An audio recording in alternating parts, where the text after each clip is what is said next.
Late in the afternoon, just before we were to be relieved, I saw a man carrying his steel helmet in a furtive manner. I stopped him and asked what he was carrying. Caught with the goods, he dared not lie. "We've got 8 barrels of 180-proof medical alcohol hid among the gasoline barrels." "When did they come in? How do you know it's medical alcohol, not torpedo fuel?" "It's tagged medical alcohol. The barrel ends are painted white. They are all marked 180 proof too." My mind went back to the past days at Coley Point and the lack of food. Hanneken and Rupertus of the Marines and Sebri of the Army were in charge of the operation. They sure didn't supply Army troops with rations. I made up my mind. "Stash a barrel where you can get at it easily. We'll pick it up tonight." I knew there was no chance of getting it past the gate guards during daylight hours, but during the night air raids, the guards would be deep in their holes. It worked to perfection.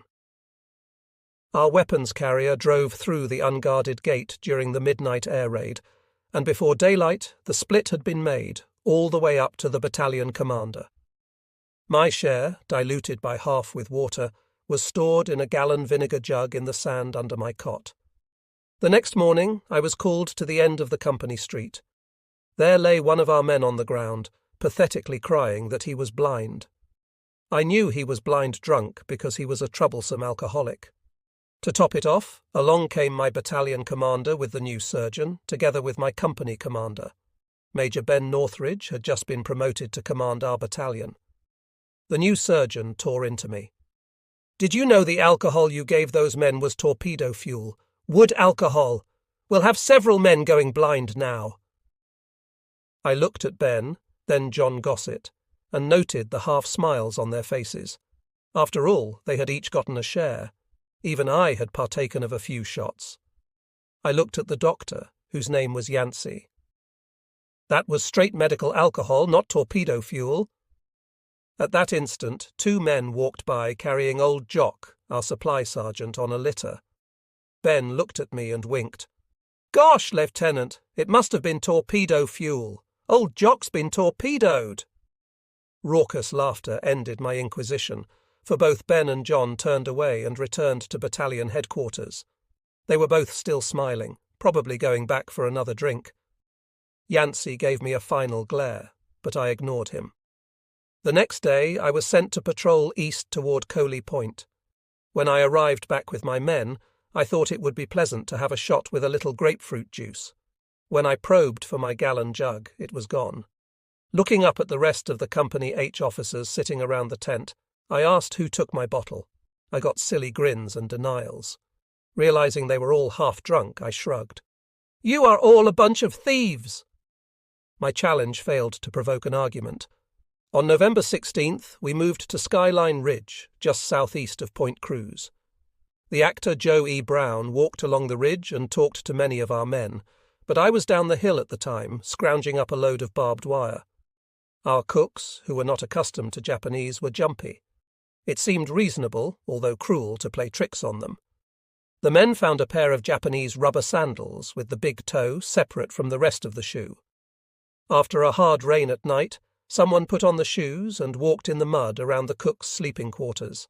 Some gentleman pointed out to the cooks how lucky they were. Such was the humour of the men. One afternoon I found myself in a blackjack game. By supper time I was ahead $650. The next morning I had the company clerk get me 5 $100 money orders. Later, a letter from my wife expressed her shock. After all, my salary as a second lieutenant was only $183 per month. The extra money puzzled her. Had I done something of a criminal nature? About November 18th, we ran short of canned fruit and juices. I knew the beach just east of Fighter 2 was well supplied with hundreds of broken cases of food, many with the labels washed off. Such was the lousy care and policing along the beach. I took the company jeep to the beach. The driver and I were very near the end of the Fighter 2. We selected can after can as best we could until I heard an airplane coming down the strip, apparently headed for the ocean. There, 50 feet above the airstrip, was a Japanese open cockpit airplane with the gunner standing upright, facing to the rear. He was firing twin machine guns, spraying the east side of the landing strip. When he reached the beach, he swung his guns at us, the only jeep on the beach. Bullets pocketed the sand inches in front of our jeep as my driver and I attempted to roll under the vehicle. As the airplane swung over the ocean, it began to climb steadily. I wondered at the audacity of that pilot and his buddy. A minute later, an American fighter pursued the Japanese. Long before the enemy plane was out of sight, it splashed, what I would have given for a camera at the time. On November 19th, 1st Battalion, 182nd Infantry, crossed the Matanikau River on footbridges and set up a line extending from Point Cruz to the southern ridges. That night and the morning of November 20th, the Japanese hit them with everything they had. The battalion broke and moved back to the Matanikau and beyond. At 11 a.m. on November 20th, a 182nd captain and a dozen soldiers trudged up to my command post. The captain said his company was to relieve ours. When I asked him where his men were, he pointed back and said, "I just don't know. That's all I've got. They ran. I don't know where they are." He was shamefaced, but it wasn't his fault. He had green troops who had never seen a Japanese. We had been well dug in when we were indoctrinated at Coffin Corner, a distinct advantage. Our battalion moved that afternoon down to the Matanikau River and forward to retake the 182nd's former positions. The booty we found was a gold mine, everything a US soldier needed: machine guns, mortars, packs, rifles, and the prize, new sound-powered telephones. We had heard of them, but had none. What marvellous things! Most everything was returned to the rear except for the new telephones. After placing my guns in support of Company E, I moved my command post to the narrow neck of Point Cruz. From here, the beach curved into the west, offering us an excellent field of fire, much farther than our machine guns could possibly reach. Behind us, on the east side of the neck, was an abandoned landing craft, afloat but locked onto a coral outcropping. On the beach lay the tail of a torpedo, its twin opposed propellers shining in the sun. We prepared ourselves for the night. Dick Hoffman and I dug a 5x7 hole in the dry sand and lined it with empty sea ration crates we found lying about. We later found the hole to be a superb trap for the giant land crabs that prowled at night. Each time we bailed out of the hole until we could eliminate the huge, fierce creature with a club. That first night at Point Cruz, I was roughly shaken awake by Dick.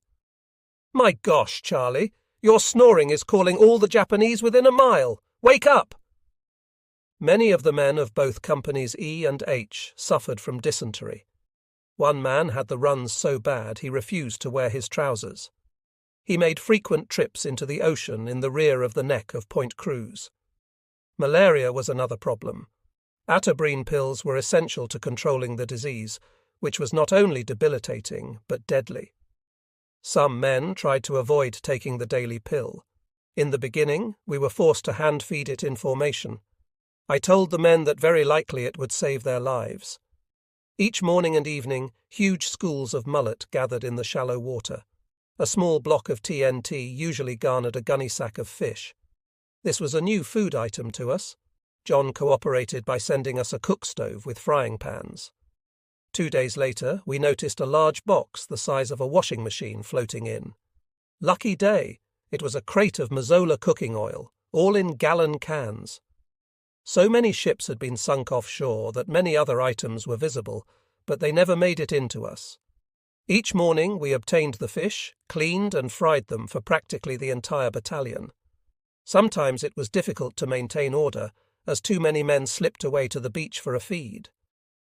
The second morning at Point Cruz, I made my way back to our company command post through the jungle. I came to what looked like a ditch, well hidden with heavy green foliage. I suddenly froze. I had nearly stepped on a Japanese lying back against a tree. For seconds, my heart was in my mouth. I looked around and saw there was not only one, but at least a dozen. They were lying in leisurely positions all around the edge of the hollow, not paying any attention to me. After a second, I realized something was wrong. They were all dead, and probably had been for at least a couple of days. Moving along the ditch, I found a Marine lieutenant partially hidden. He had evidently killed them all, but had suffered a fatal wound himself. I moved to the footpath along the beach and reported what I had found to John. He assured me he would see to it that the Marine officer was picked up by Graves' registration. As I turned to rejoin my platoon, John held up his hand. "Hold it, Chuck. I've a surprise for you." He handed me a folded paper. "You are now a first lieutenant. Maybe Kenny has a spare set of bars. By the way, I'm coming up for a fish dinner tonight. Might take a look at those Japanese. Did you search them?" "Nope. They still have all of their equipment. Perhaps I should have, but I didn't know if any live ones were still around. It's a grim, depressing spot." On the third morning at Point Cruz, our battalion began patrolling toward the enemy. I was told to accompany a platoon of Company E with a section of my light machine guns. We were also told to clear the Japanese area by 2 p.m. because an artillery barrage was planned for that hour. We took the small patrol forward about 200 yards and struck a coulee that angled at 30 degrees into the Japanese line. The patrol was spotted and desultory firing began. It was obvious that the enemy was well dug in and camouflaged. They had constructed bunkers of coconut logs, well concealed, with fire lanes cut. We had no orders to pursue an attack, just to get information. The patrol leader decided the wise course was to withdraw with what we knew. The Japanese were not going to be rooted out without a major action. Patrolling became a daily event, and it seemed to me that it was a waste of time. We did liven things up one day with an old Springfield rifle equipped with a Marine grenade launcher. It hurled special grenades 100 yards or more, enticing the enemy to fire their machine guns in return. Their heavy machine gun had a brush oiler to lubricate the long clips fed in from the left side. This made it easy to locate the gun if they fired a few bursts. Smoke haze rose from the gun position. Dick Hoffman and I discussed this and came up with an idea. We now had sound-powered telephones with the small spools of wire. If we could run the line back to our Company H 81mm mortars, we could direct the fire of one gun, using it as if sniping.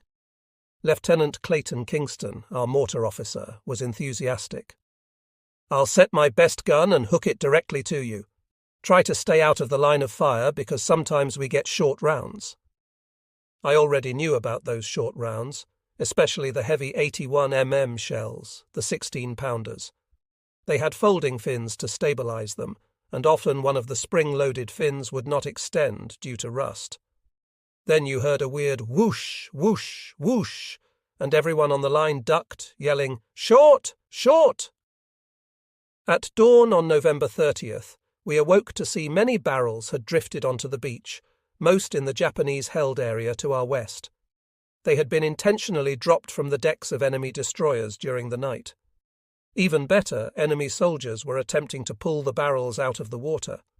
We discouraged them during the day, riddling the barrels within range so that their contents would be destroyed or sunk. Some barrels were so far distant we couldn't reach them with our machine guns. One barrel that came into us was filled with rice, matches, and candles. My next patrol was in support of a Company F platoon. The sergeant running the patrol was a no-nonsense man, a real leader. We advanced up the coulee until it became necessary to look over the edge to view the enemy positions. The sergeant turned to me as he put his steel helmet on a stick. "Let's see how safe it is today." As he raised his helmet, cowboy style, a .25 caliber bullet nailed it dead center and spun it on the stick. From the report of the gun, I knew the Japanese was only a few feet away. The sergeant looked at his helmet critically and then said to me, "Lieutenant, it looks as if this is as far as we go today."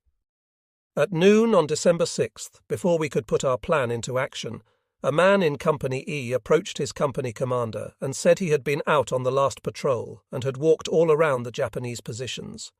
When that word reached battalion, nothing would do but check it out immediately. I was selected to accompany a small Company E patrol with 2 light machine guns. The patrol took the beach road past a small IHC crawler tractor that had been disabled by an enemy mine. The machine, evidently owned by the Marines, had been abandoned.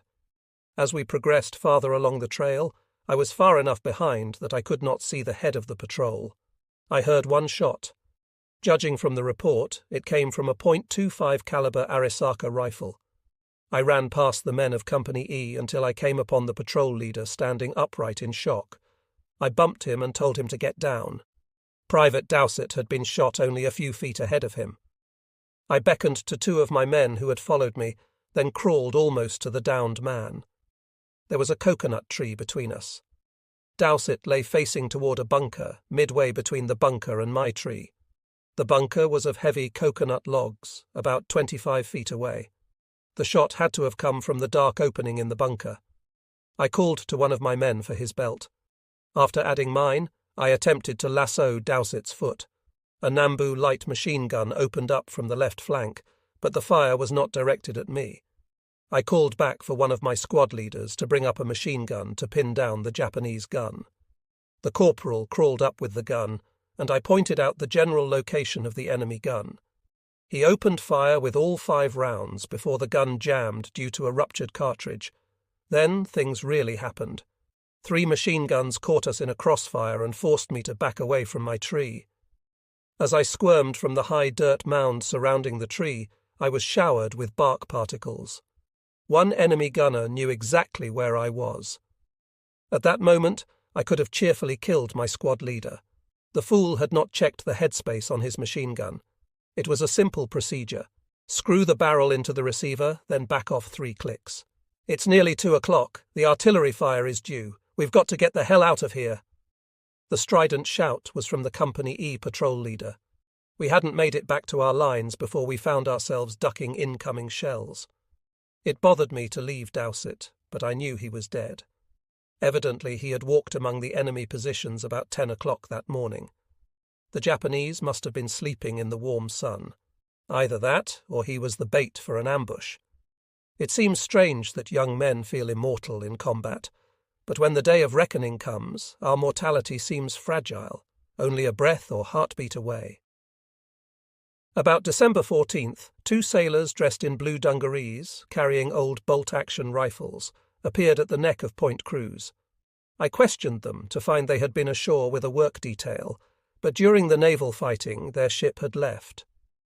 Stock was a clean-cut youth of perhaps 18 years, tall and well-formed, with a pleasant face. Merkel was shorter, a husky man with dark hair. Both expressed a desire to kill Japanese. Since I was scheduled for the next day's patrol, I told them they were free to come along, but that it was no party and they might be killed. Both grinned. There was cowardice there. The next day, our sound-powered line was laid back to Kingston's mortars. We jumped off and unrolled the light telephone wire as we approached the Japanese line. At the critical end of the coulee, one of the Company F riflemen crawled up to my right and began to fire into the Japanese dugouts. Immediately, a heavy machine gun inside a pile of palm fronds opened fire, raking us. Blue smoke began to leak up through the camouflaged cover. With my direct line to Kingston, I had him fire a mortar round with a bit of extra range for safety. The shell landed about 100 feet behind the gun. Stock had begun to ease up the embankment, so I shouted a warning. He had a helmet liner but no steel. A rifle bullet went through the top of his helmet liner. He froze in place, head down, tight to the ground. Our mortars had 3 types of shells, light, medium, and heavy. The medium and heavy rounds had both quick and delay capabilities. I walked Kingston's mortar back to the enemy machine gun, and when a delay-fused round landed just in front of it, the Japanese burst out the back, attempting to escape. Stock got his first Japanese that day. I saw him drop the man. The Company F rifleman who had irritated the Japanese found another sucker. Kingston totally obliterated that machine gun with a delay round, a direct hit. We had put the fear into the Japanese. They withheld further machine gun fire. We had accomplished what Dick and I had planned. Sniping could be done with a mortar if the mortar officer had Kingston's abilities. He had selected A1 ammo with no rust and no weathered cartons. It was dependable. At 800 yards, he could put an 81mm mortar round within 20 feet of his target. That night, we had a good laugh. About 11 p.m., an enemy Betty flew back and forth along the beach for some minutes. The pilot must have become disoriented because, as he flew west, he dropped bombs on his own troops. Then he turned east and flew around for some time. The next morning, parachutes were found behind our lines, all loaded with medical supplies. The stalemate gave Dick and me a lot of thinking time. We knew the Japanese had hidden guns covering the sandy beach in front of us, but what if their guns could be neutralized? We both came up with the same idea. Why not crawl in the water at low tide, dropping mortar shells ahead of us, say every 25 feet or so, just on the edge of the jungle? I brought the idea to John Gossett, and he took it to our battalion commander, Ben Northridge, now a lieutenant colonel. They both knew of our recent success in using a mortar for sniping. We got permission, so the next afternoon, December 17th, Dick and I crawled into the water to our chests. We dropped a few mortar rounds ahead of us, then stopped every few yards to hook up the sound-powered line and drop more mortar shells ahead. Finally, well past the Japanese line, we worked into the jungle through some thick mangroves and dropped more shells inland. As we reached the government road, there in front of us was a 37mm anti-tank gun laid out beautifully in pieces. Not a Japanese was in sight. I tried to detach the breech block, but I didn't know how to do it. "What'll we do with it?" Dick asked. "Let's take the carriage and dump it in the ocean." It took the two of us to manhandle the base mechanism, but we dumped it into 5 feet of water amid the mangroves. I called back to my battalion commander and told him what had transpired. I also said, "If you want to roll up this Japanese front line, send a company along into the water. We can hit them from the rear." His reply was succinct. "You two get the hell out of there before they catch you. That's an order." Dick and I talked it over and decided neither of us wanted to go back into the ocean. We unrolled more wire and had Kingston shoot our way back along the edge of the jungle. In the process, we garnered 2 Nambu light machine guns from positions the Japanese hastily abandoned for immediate safety. One was badly damaged by a mortar shell. Those delay-fused mortar rounds dug monstrous holes along the beach. I knew the Japanese would find our wire, and we would never get away with this again. I suspected they would have trouble explaining the loss of those Nambus too. I was awarded a Silver Star for this stupid kid stunt, but Dick was entitled to the same. It became a bone of contention between a division staff member and me some time later, this Colonel Biggerstaff, who sat safely back in a rear area. We had spent many days on this Point Cruz line until we were relieved on December 18th. Other units took over and forced the enemy to retreat. Curiosity caused me to return a day or two later to look over the enemy positions. The Japanese who had shot the Company F sergeant's helmet was only 20 feet from him. His hull was beautifully camouflaged, but he was dead inside. During the pre-shelling, a piece of shrapnel had clipped him. I took his rifle. It resides in the armory at Williston, North Dakota. Our battalion was moved just east of Fighter Strip 2 for a rest. The relaxation lasted just 1 day when Japanese infiltrators hit the fighter strip and destroyed 1 aircraft and a fuel truck. After that, we posted 2 men at each airplane at night. A radar searchlight unit was located above the airstrip. Always curious, I visited them. When the crew showed me their searchlights and explained how the radar worked, I spotted a black-fused picric acid explosive charge attached to one of the arc lights. The fuse had failed. To pull their leg, I asked, "What's that for?" The searchlight crew admitted they had thought themselves perfectly safe and posted no guards at night. No doubt some of our pilots on the strip were novices, as many a pilot, while taking off, triggered the aircraft's guns inadvertently. Shooting up the end of the runway became almost a daily occurrence. Early one morning, as I was checking my guards, several fighters were taking off. As the last one began its run, a pilot in a brand-new P-38 carelessly taxied into the middle of the runway. The fighter struck and flipped, bursting into flames as it slid along the steel matting. Fire trucks with carbon dioxide extinguishers managed to get to the pilot, but the poor man dropped headfirst to the runway when his harness was released. Fortunately, he lived. The fighter and P-38 were totaled. After a few days in this new area, a lanky New Zealand sergeant came prowling by to make a swap. "I'm looking for one of those American .45 caliber pistols. Any chance to get one? I can give you a good long plane ride." This sounded interesting, and it happened we had extra ordnance we had picked up here and there. Among the lot was an old model .45 that was in terrible condition. I struck a deal for 3 officers to fly with the New Zealanders. As it turned out, the Kiwi bomber unit was short personnel and were only too glad to get experienced machine gunners to help man the side guns in their Lockheed Hudsons. The next morning, Gossett, Hamer and I arrived at the airfield. We were each going on a submarine hunt in 3 Lockheed Hudsons. My sergeant showed me how the Lewis machine guns worked and how the drums were loaded. There were spare drums attached to the floor. Before we took off, I was given a handset, mic and goggles. The communication was checked. The crew consisted of the pilot, co-pilot, rear gunner, one side gunner and me. A rectangular hole was cut in each side of the airplane, about 2 feet high and 3.5 feet in length. A Lewis machine gun was mounted along the centre-bottom edge. In the top centre of the aircraft was a small hole, perhaps 18 inches in diameter, with a small windscreen to the front.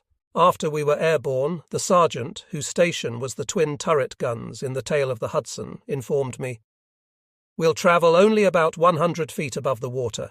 Japanese aircraft will see us from high up. That's what that pop case is for. Stand on it." This made sense. Standing upright in the aircraft, I wasn't tall enough to extend my head through the small hole above. He admonished, "Be alert at all times. Our lives will depend on you." When the plane levelled out at 100 feet, the sergeant pointed to the case as he moved to take over the turret guns. Standing on the wooden crate, I found the position fairly comfortable, because there were handholds to steady myself. My next information came directly from the pilot. "Hey, Yank, we forgot to tell you that we are to skirt New Georgia. The Japanese have an airfield there. The Hudson that made this trip yesterday failed to return." I thought he was pulling my leg, but the seriousness of his voice convinced me that it must be true. These New Zealanders would have welcomed us on every trip. They were that short of men.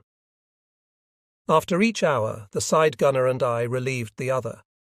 I spent the 2nd and 4th hour watching from the sides. We flew over many miles of deep, opaque water in which we could see the bottom at 100 feet or more. The colours of the coral were magnificent, constantly changing. I suddenly heard the pilot say, "Open the bomb bay doors. Something is threshing in the water up ahead." I heard the hydraulics, then a disappointed voice. "Only a bloody school of fish." This happened twice more, each time raising our expectations. After nearly 4 hours of searching, we turned toward home. As we arrived over Guadalcanal, we ran into a heavy rain squall that finally cleared as we prepared to land. After we had taxied to their parking area, the pilot and crew shook my hand. The pilot offered, "Any time you Yanks are loose, feel free to join us again. We fly every day." I waited anxiously for more than an hour for John and Hamer to return. Both greeted me with big smiles. Their pilots had swung over to the north of Guadalcanal to show them a large Japanese submarine with 2 midget subs, all sunk in shallow water. They were told B-17 bombers had caught them on the surface. Returning to our area, we were greeted by another surprise. A Seabee group had been retrieving the mines the Marines had laid at the mouth of the Matanikau River to stop the Japanese tanks. Eyewitnesses said there had been about 6 men on the truck, which inexplicably exploded at the far end of our company street, blowing down trees and tents and creating a huge crater in the middle of the road. In the bottom of the huge hole was one mangled banjo axle of the truck. There was no sign of the truck itself or the men. Why hadn't they removed the detonators from the mines? So simple, so easy. Thankfully, all the Company H men had been elsewhere.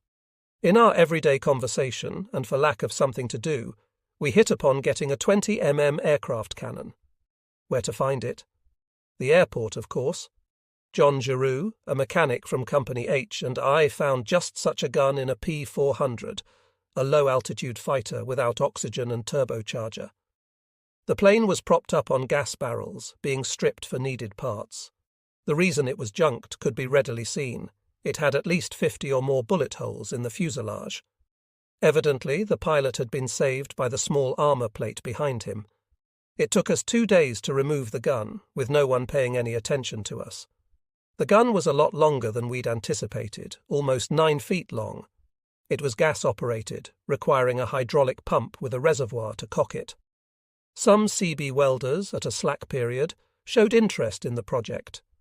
They made a pipe tripod, adding a junked .50 caliber machine gun mount that fitted well to the gun. With homemade bicycle handlebars in the rear for control, and a rifle barrel welded on for sighting, the weapon looked formidable. We had the feed drum and Hispano ammunition. Now, what we needed was a gallon reservoir and a hand hydraulic pump. I took tools to the bone pile of junked aircraft and removed the tank and pump from an SBD Dauntless. I finished just in time to be nabbed by an irate Air Force colonel. He rode me up and down, threatening a court-martial and all those other good things. When he took me before another brass hat, I told them it was imperative we get the pump and tank. In disgust, they finally let me go. John managed to get permission from above to test-fire the weapon, so we took it out near Coley Point. Just as we fired the first explosive round at a tree near the ocean, General Collins of the 25th Division cleared the corner. I believe the explosion scared the hell out of his bunch. I know it did his captain Flunky, who jumped from his jeep in a rage, screaming at us like a little boy. He finally calmed down when he found we had written permission to test-fire the weapon. Still, that ended our firing for the day.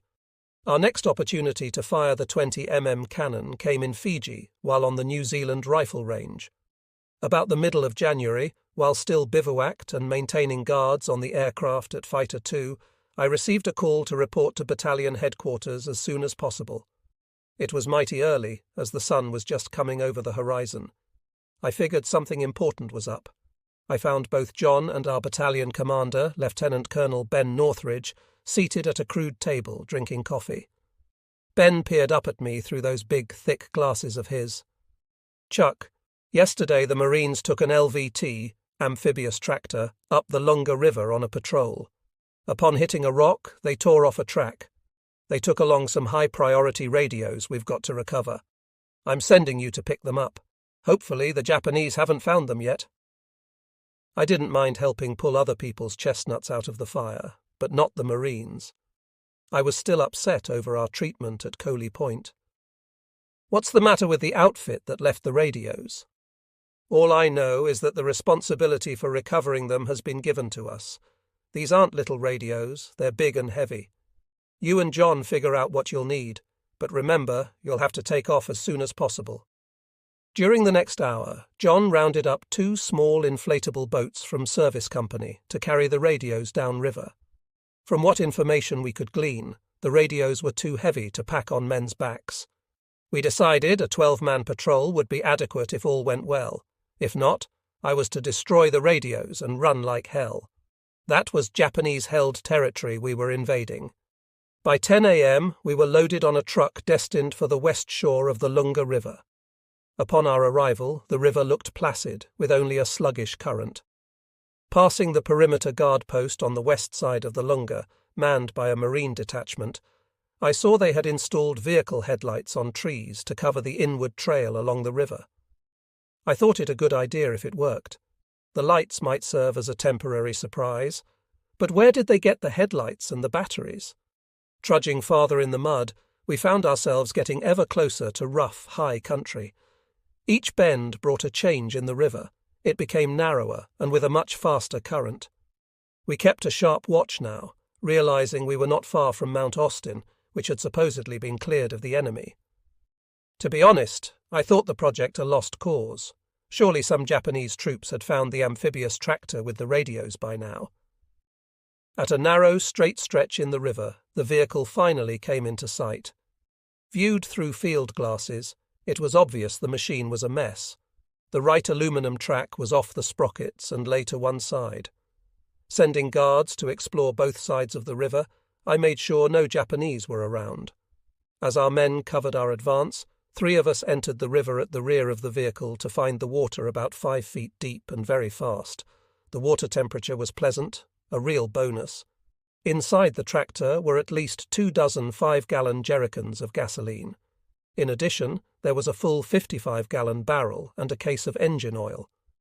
With these raw materials, I wondered why the Marine Patrol hadn't destroyed the radios and amphibian before abandoning it. After inflating the 2 rubber boats, we loaded up the 2 radios. The transmitters and receivers appeared new, a type I had never seen, bulky but evidently capable of long-range use. Loading 2 men into each dinghy, I told them to stand by until we decided on further action.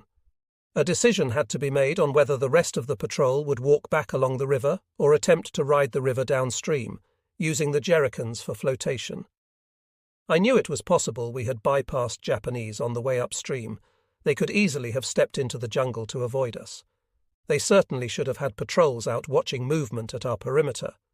On the other hand, walking along the shore, we would never be able to keep up with the rubber boats. The current was too swift. They would have no protection and be sitting ducks for even a lone enemy rifleman. I decided on riding the river. Emptying the many gas cans and the full drum of fuel, we improvised slings using electrical wiring and other materials from the amphibian. Using the cans for flotation, we would all ride downstream together. I guessed the distance to the perimeter to be about 9 miles, a bit over an hour of travel with the fast current. The ride at first was mighty fast, but there were no obstacles.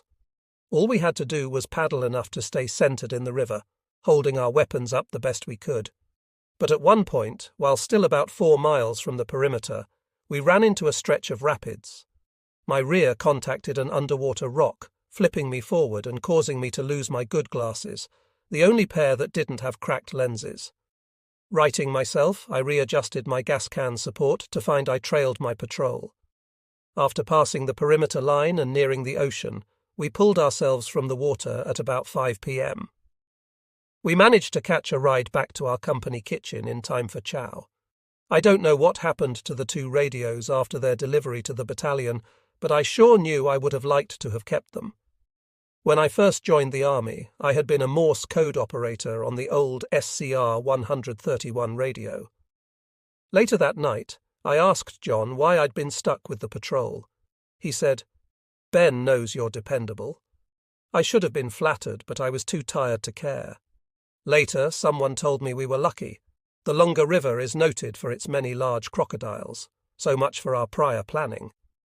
When the final push came to clear the Kokumbona and western areas of the enemy, we were trucked east to the Tetere area to be in reserve since the 25th Division had moved from there, being involved in the final drive to eliminate the enemy.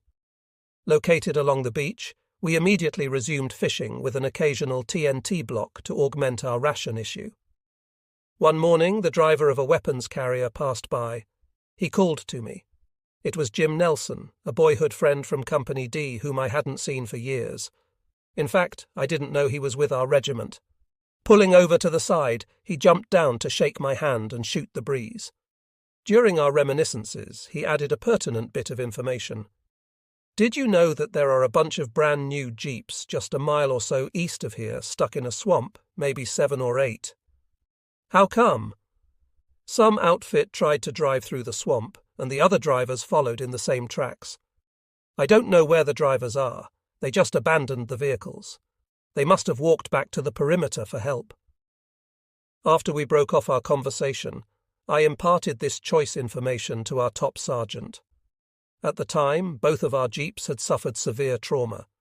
I was not surprised that evening at chow time to see our old jeeps had taken on a new sheen and tyres, although their hoods, with the old serial numbers, looked weather-faded. I asked no questions. Late that night, as the sky began to darken, John had a problem. "Chuck, I can't urinate. My bladder is killing me." "Have you had this trouble before?" "Heck no." "Then you've got a blockage, probably a stone. Hit for the medics, they have catheters. It might be embarrassing, but they can relieve you." I was raised by my grandfather, a country doctor. Although not interested in the medical field at the time, I drove him on his house calls for years. On these trips, I'd picked up quite a bit of rudimentary information. "Chuck, the battalion medics are still back in the perimeter. It's hairy driving back there in the dark without the use of headlights." "You've got no choice. It's dark, but it should be reasonably safe. Otherwise, maybe you can dislodge the stone enough to pass your water." Seconds later, I was surprised to see John drop down and begin bouncing his rear end hard on the ground. Somehow he must have loosened the stone, for lying sideways he was able to urinate. He never mentioned his trouble again until I visited him in the 18th General Hospital in Fiji. He described being probed to crush the stone. He was mighty grim, saying, "It hurt like hell." Regardless of our apparent safety from the Japanese, we still sent out patrols to the east and inland. One patrol came in with information of a papaya patch loaded with ripe fruit. We found that by standing in a weapons carrier, we could reach the fruit easily, for the trees stood only about 12 feet in height. The flavour was delicious, but a few of the men made hogs of themselves and suffered the trots. A native approached me early one morning, saying in broken English that he had a man seriously ill who needed immediate help. Having no medical doctor available, I decided to see what I could do. He led me east a mile to a small shelter made of palm fronds. There I found the sick man lying on his back, obviously suffering from a high fever. It had to be malaria. He was being attended by a third native, who was carefully wetting his forehead from time to time. The sick man half smiled at me, then reached somewhere about his person to produce an article from a San Francisco newspaper. The story was about Jacob Vusa, a native policeman I'd heard much about but had never met. He pointed at the paper, then to himself. "That is how I met the famous scout and native policeman. Being allergic to atabrine, I always carried quinine with me. Sharing half of the bottle, I held up 2 fingers to indicate how many I took each day. Vusa understood, but after examining the tablets, he held up 5 fingers. Taking my time, I fully read the article, which told of his being captured by the enemy, tied to a tree, then hacked and stabbed several times with a bayonet. He was left for dead. He had been captured with an American flag in his possession. It further told of his fortuitous escape and treatment by Marine doctors, who saved his life. Weeks later, just before we left the island, I was surprised when told 3 natives wanted to see me. There was Jacob, smiling as he held out his hand. I was fortunate to be able to have my picture taken with him and his 2 friends. Later, I wondered how he had been able to find me, since I had not told him my name or outfit. Thinking it over, I wondered how many others, even white men, would have taken the time to go out of their way to see me. In early January, Lieutenant Archie Dugan from regimental headquarters dropped by with shocking information. He said our regimental commander was evidently deranged. He sits in the door of his tent all day aiming at a Japanese skull someone obtained for him. He raises his pistol and says, "Bang! I got you! Bang! I got you!" Truth or not, the colonel was evacuated. Later he became a 2-star general. A temporary commander was appointed, but he was replaced when we reached the Fiji Islands. In late January, we were again moved from the Tetere area back to our old position on Skyline Ridge above Point Cruz. I noticed John was at battalion much of the time, no doubt helping Lieutenant Colonel Northridge. Kenny, our company second in command, had been evacuated sometime during December. He suffered horribly from both jaundice and malaria. It wasn't until early February that John casually mentioned, "You're running Company H now. I'm moving up as battalion exec with Ben." I felt no different, although I had far more responsibility running a full company than managing a platoon of 45 men. John had trained me to the point that I had no qualms. He had assigned me just about every duty in the company. The 25th Division, with its regiments, 27th Infantry, 35th Infantry, and 161st Infantry, together with Marine units, had taken Mount Austin and pressed on to capture Kokumbona.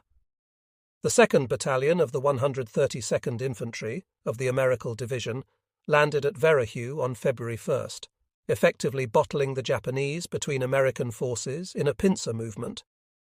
Unfortunately, the Japanese Navy was able to evacuate the remainder of their troops on the night of February 7th, after 2 prior lifts of troops on February 1st and February 4th, rescuing a total of 10,642 men to fight again. Such was our lack of intelligence, General Alexander M. Patch and the Navy, thinking that the Japanese were reinforcing their troops. The next announcement really shook me. Company H had been selected to handle the cleanup of Japanese materials from the western area of Guadalcanal. I wondered how Ben and John had arranged it. This was a plum. It included picking up all munitions and equipment the enemy had abandoned, tons and tons of artillery shells, artillery pieces, 81 mm and 90 mm mortars with their ammunition, heavy machine guns, Nimbus, rifles, pistols, small ammunition, and other sundry items. We began this operation in February, using service company trucks and drivers to haul the heavy materials. The first day we managed to work west only about 3 miles. We handled load after load of artillery ammunition onto the trucks to be hauled back to the bomb dump near Henderson Field.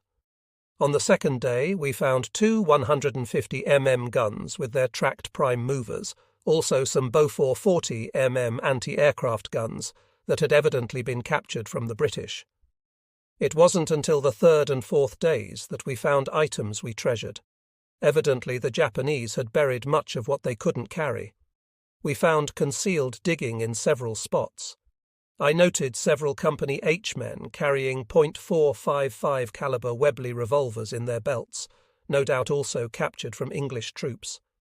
Farther along the beach, I found a group of men shooting fireworks out over the ocean. These were Japanese signal rockets similar to the rockets we used back home on the 4th of July. These were huge, at least 6 feet in length, capable of going high in the sky.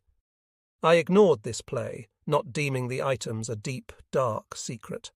On the fourth morning, I heard several explosions from grenades and, worrying about stray Japanese soldiers, hurried to the scene. 3 of my officers were playing chicken, daring one another to see who could hold a Japanese grenade the longest after activating it. Lordy, if getting shot at wasn't enough, here they were darn near committing kamikaze. I gave them a chewing, but didn't think it registered. At least it stopped the dangerous horseplay. We had one man, an alcoholic, adept at finding booze. One night after we arrived back in our area, someone reported him missing. As it was already dark, there was no chance of going west on the beach road to find him. We would hunt for him in the morning. About 11 p.m., I was still awake, worried about my decision to wait to find him. Faintly, far down the hill, I could hear a drunken voice. A man was singing. Evidently he was climbing up our hill, as his voice was becoming louder as he drew nearer. I felt a great sense of relief, for I knew it had to be our missing man. Then I heard a strange, rhythmic clack, clack, clack. When daylight came, my first sergeant, Matthews, informed me the clacking sounds I'd heard were caused by 2 Japanese leg bones the man had been striking together with each step he took. We could have found much more Japanese equipment if we had wanted to dig up every patch of disturbed earth we discovered. On the other hand, it could easily have been booby-trapped. I told John that we had found a huge pile of explosives and scores of landmines that must be blown up in place.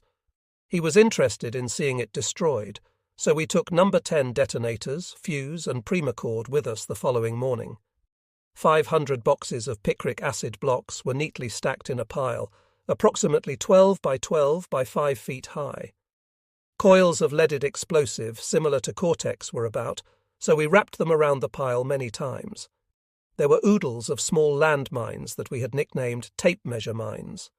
They were the size of a 100-foot brass-enclosed tape measure and had small, delicately threaded brass center caps that would crush easily with the slightest pressure. Fortunately, these mines were not armed, as we unscrewed the tops of many to ensure the detonators had not been inserted. Piling these mines on top of the several tons of explosive, I felt sure that sympathetic detonation would occur when the main charge exploded. Fusing up, we drove back a half-mile and waited for the explosion. It came like a bolt of thunder, accompanied by a whir, whir, whirring sound. We had succeeded in seeding the immediate area with landmines. They came down like giant hailstones. We weren't worried, however, knowing they were harmless. Lieutenant Marvin Griffin had arrived on the ship Alchiba just in time for that ship to be torpedoed by a Japanese submarine.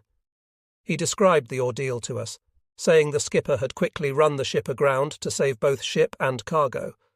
Occasionally I moved about the perimeter roads with a passing interest in the Navy salvage crew as they patched the half-sunken vessel.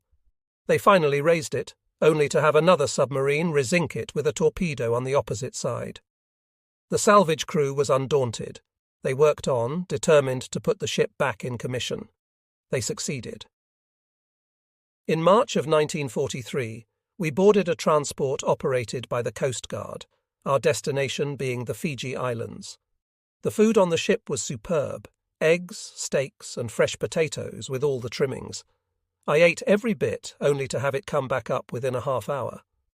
There was only one safe place for this task: topside, leaning over the rail on the leeward side. We landed at Suva, the capital of Fiji, on a beautiful sunny morning, finally pushed snugly to the dock by a tugboat. First to catch our eye was a colourful Fijian policeman in his white serrated skirt and blue jacket with red trim. His dress was immaculate. His spit and polish indicated a monumental pride in his profession. Stepping down the gangway, we loaded into vehicles for the trip of 4 miles to our new quarters at Camp Samambula. Travelling up the gradual incline on Queen's Road, we met a man pushing a makeshift wheelbarrow. Riding on this barrow was a native suffering from elephantiasis. He was incapable of walking. His lower extremities and testicles had grown almost beyond belief due to parasites carried by mosquitoes. Camp Samambula was split into 2 halves, a portion located on either side of the highway. Due to the hilly, rolling land, the numerous buildings were set on raised posts. We entered the Camp A gate to our left and found our company buildings just up the first incline, on the right side of the road. They consisted of 4 long barracks for the platoons, along with a facing warehouse for our company headquarters and supplies. Farther up the hill, on the left, was our 2nd Battalion headquarters. At the top of the hill were quarters for the officers of the camp. Our Company H officers were assigned rooms facing the road, next to the mess. The mess had a bar, and immediately behind it was a dining room. Adjoining the 2 rooms was a single large room for conferences and occasional weekend dances. That afternoon, after being assigned transportation, my driver and I towed a water trailer to the 18th General Hospital, the nearest water point. There was no pure water facility at the barracks, so it was necessary to haul our own drinking supply. As a lieutenant colonel walked by, I stepped down to inquire about the location of the water point. He introduced himself, and as he shook my hand, he said, "New here, aren't you? I see you're coming to see us soon." "Why?" I puzzled. He reached out to put his hand to my forehead. "You've got yellow jaundice and malaria. You're a sick man." 2 days later, I was in the hospital, my fever 104.5. I weighed in at 138 pounds. My normal weight is 175. Officers in my ward who suffered only weight loss were given a 2-ounce bottle of brandy before each meal. Supposedly, it gave them more of an appetite. I never received that benefit. I was placed on a carbohydrate diet.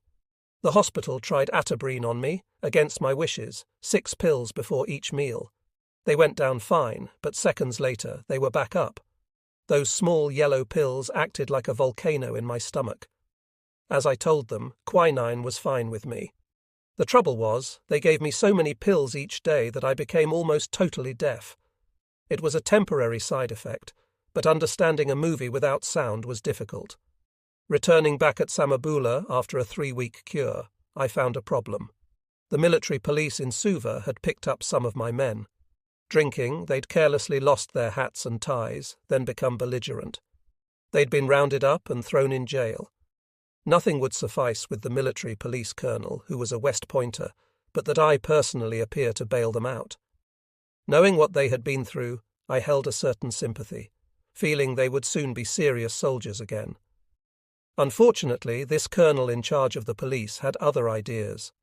I stood at attention while he dressed me down thoroughly, that sanctimonious jerk. It was all my fault. I was a poor excuse for an officer, a disgrace to the military. I had no recourse. I could say nothing in my defence as he ranted and raved at me for long minutes. Finally, out of breath, he ordered a sergeant to get my men from the cells. I was shocked when I saw them. All had bruise marks around their heads and faces. The MPs had beaten them severely with nightsticks. Dropping them at the company barracks, I told Sergeant Matthews to warn the men to be on their best behaviour while in town. The next morning, I told them what to expect from the military police. On Sunday, one of my drunken misfits was absent without official leave, AWOL. Sergeant Matthews made light of it, and I concurred. The man had obviously gotten drunk and was sleeping somewhere. That morning, I reported him as present, a stupid thing I would never do again. This man was absent for the next week, and on the following Sunday morning, I contacted the personnel officer at regimental headquarters. Fortunately, he was a friend. I caught him at his quarters, and after explaining my plight, he said, "There is no one at headquarters. Get your sergeant with your morning reports and meet me there." We sweated over those reports until they were corrected. Then my friend said, "You darned fool. We could both get in serious trouble for this stunt. To hell with kindness and sympathy for your men. There is always one joker that will crap on you." He was right. The real problem was that many foreign ships entered Suva harbour daily, ships that were short of crewmen. Any man who wanted to desert could easily do so. To make the cheese more binding, my AWOL showed up the very next day. He never got another leave while in Fiji, but he did get company punishment. John and I had accumulated a tremendous amount of Japanese equipment, including rifles, machine guns, and mortars.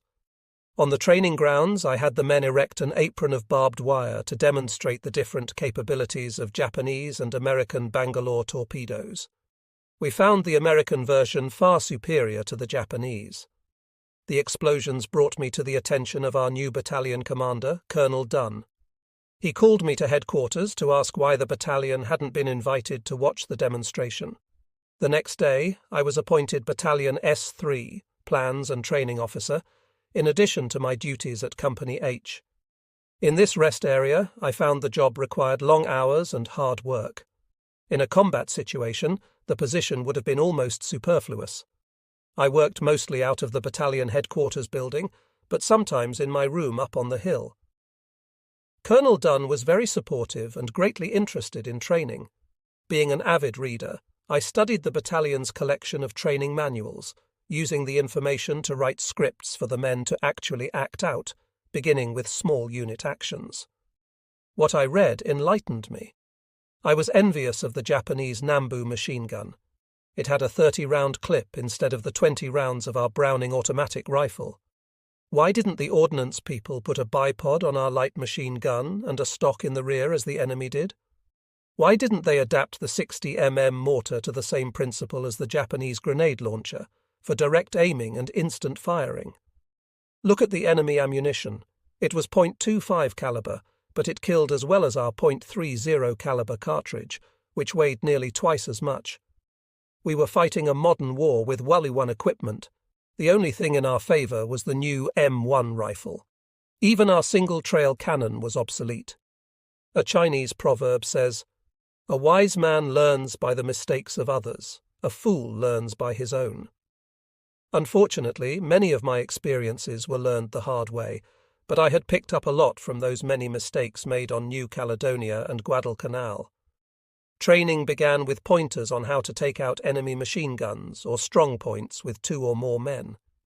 I gradually changed the schooling to squads in the attack, then platoon attacks, and finally full company assaults. One basic rule I learned at my first outdoor demonstration was, always bring 2 public address systems. One is sure to fail. It was my initiation to Murphy's Law. After training in offensive operations, we moved to the New Zealand rifle range, which was a 200 to 300-yard range. Every man had to qualify with his weapon. If he failed, he had to practice each day until he succeeded. The standard bullseye for the 200-yard range was used at 300 yards. 4 of the Company H men were shooting offhand at 300 yards, with almost perfect scores. They were remarkable. One afternoon, John Gossett appeared, so we moved our 20mm cannon to the range. We fired a single explosive round at an empty steel barrel on top of the range wall. The first shot hit it dead center, throwing it beyond the pit. Upon its recovery, we found a 2-foot hole in the center. The remaining steel was perforated with numerous small holes. John asked, "What will it do on full automatic?" The huge feeder drum on top held nearly 100 rounds. Levelling it on the right edge of the abutment, we opened fire. I judged the firing rate at about 600 rounds per minute. After a brief burst, John shouted for us to stop. He was smiling. "Better quit. You'll destroy the entire range wall." It was true. We had removed a truckload of dirt from the range with that short burst. Sadly enough, we turned the gun over to the ordnance outfit, as it needed a shortened barrel length to be practical. We had no means to correct that. It was shipped back to the United States for testing, and we heard nothing further. Kingston, the Company H mortar officer, and I arranged for a demonstration of the Japanese 90mm mortar. Prior to the exhibition, we found the base propellant charges wet and the fulminate primers ruined. I unloaded the powder from each shotgun shell in turn, dried it, and with a drill reset a .45 ACP case to the base of the shotgun shell for a primer. Then the powder and wads were reinserted. The booster charges in the fins were still good, made from a sort of semi-blue plastic or perhaps a waterproofed silk. The battalion was seated upon a ridge with the mortar set below, firing parallel to the ridge, with the shells landing in the ocean. We fired 2 rounds without nose detonators, and all went well. The projectiles landed far out into the ocean. We put a detonator in the next round, and when it was fired, it pooped out of the tube 100 feet or so, falling flat to the ground. Thank goodness it failed to explode. The battalion was about 150 feet from the line of fire at the time. A few men took off over the hill, while most just hit the deck. Things simmered down, and we fired a few more rounds, all performing to perfection. We tried another round with a detonator, you guessed it. It flopped, and the crowd thinned out. We were pushing our luck. I called off the firing, but Kingston still wanted to shoot one last live shell. Moving the battalion out behind the mortar, we watched the final firing. Kingston left all the booster increments on the tail fins when this round was dropped into the tube. Massive flames shot from the tube. The report was the loudest I had ever heard from a mortar. Over 2 minutes passed, and no explosion was heard. Impatient, the battalion began to walk back toward the highway. I figured it for a dud until much later, when we heard the explosion. The Japanese rated the maximum range of their 90mm mortar, Model 97, at 4,155 yards, but I believe this was an error. It should have been meters, for this projectile far outreached our 81mm mortar. On another training mission, I ordered a case of ladyfinger dynamite, similar to giant firecrackers, from Service Company. They mistakenly sent out a crater charge, a 40-pound chunk of 60% dynamite. I was about to send it back when Colonel Dunn questioned, "Will that dynamite go off if shot at with a rifle?" "I'm sure it will. Give it a try." It was set back on another ridge about 200 yards from the crowd. One rifle bullet dead center sure set it off. There was a tremendous explosion. When we returned to headquarters that afternoon, the 18th General Hospital called, giving me hell. The Section 8, shell-shocked men in their ward had gone berserk, and they'd had trouble calming them. In the future, we were prohibited from using explosives in that area. A river-crossing mission was planned for each battalion by regimental headquarters. The selected stream was 130 feet wide, with clear water, a strong current, and a depth of about 30 feet. Our battalion drew first turn, so we selected a spot with gently sloping banks. Along the near bank were brushy sticks about 5 feet in height that would serve as material for bullboats. These were made by cutting the brush, forming a ring on a tarp, then rolling in and securing the sides. With a few men swimming across the river with a rope tied to one end of each boat, it was simple to move the other men and the equipment across the stream. By wetting the slanting riverbank under big tarps, we drove a jeep, even a 6x6 truck, onto these tarps. Tying up the tarps to the sides, we safely crossed the jeep and the truck. Unfortunately, one bullboat was tugged too hard and spilled a mortar and its ammunition into the deep water. Diving from a stationary boat, I managed to get down to the mortar, but the current was so swift I had no chance to tie the rope to any part. Other swimmers tried, but had no luck either. I took my jeep out to the R&R camp, which was run by an officer from Company E. He found an old native Fijian who had tortoiseshell diving goggles and his son. Ben told me the man was a fisherman. Taking the man back to the river crossing, I explained what had happened. This old man went down with a rope, staying down a long minute. He not only tied to the mortar but also the ammunition. In 3 dives he recovered everything. I was in a quandary about how to reward him, but he refused any money. Finally, I gave his son $5. They were happy when I returned them home. We had nearly finished and were packing up to return to Samambula when an Indian Sikh with a huge turban approached me, gesticulating wildly with both arms. According to him, we had cut his entire tapioca patch, totally destroying his crop. As someone who had come from a farm, at first I was embarrassed. The tapioca stalks had looked much like dried-up nettles to me. I told him to see 2nd Island Command for compensation, but by now I figured he was a liar, putting the screws to us, as the material we had cut appeared dead and dry. I had a chance to meet Captain Edward Kakobau at the Grand Pacific Hotel on a Saturday afternoon. He was the company commander of Company C of the 3rd Fiji Battalion. Later, I met his cousin George, who commanded Company A. We 3 became good friends, and I was invited to George's home many times. There I met his wife Addie and Gus Saffings and his wife Marge. The girls were very talented musicians. They both played jazz piano, singly and as a pair. Gus could play any stringed instrument. I received my Captain bars shortly after our arrival in Fiji, together with another officer, Fred Flo. A celebration party was held for us at the 18th General Hospital. Upon the conclusion of the dinner, everyone decided to play bridge. I had to admit my ignorance, as I had no interest in the game. I would have preferred poker. It was more my style. In July, the Kakobau family put on a special party for me called a meek. I was late because of a staff meeting and didn't arrive at their home until after dark. Their yard was lighted by lanterns of every colour. They even had a native orchestra. Addie, George's wife, took me by the hand to meet my companion for the evening. The girl was embarrassed, having been brought especially from Mbao, the island of the chief, for the occasion. She seemed about 16 years of age, very pretty, but obviously out of place at this adult party. After a few minutes of polite conversation, I mingled elsewhere. I could tell she was relieved. Dances were held periodically at our officers' club, with special arrangements for bathroom facilities for the ladies. Our barracks were formed like a big H, with a central passageway with a washroom on one side and toilets on the other. The several water closets had wooden doors with no locks. When a dance was held, all officers and male guests used the lower facilities down the hill. Our regular facilities were available only to the ladies. Nearing midnight on a dance night, I was still working on plans for the next day when suddenly I heard a woman screaming from our toilet area. Racing out the door, I turned into the latrine area, the first man on the scene. A drunken officer stood at the open door of a toilet, urinating on an army nurse who was sitting on the pot. I grasped the man's shoulder, locking on his epaulette, to fling him across the concrete floor to the urinal side.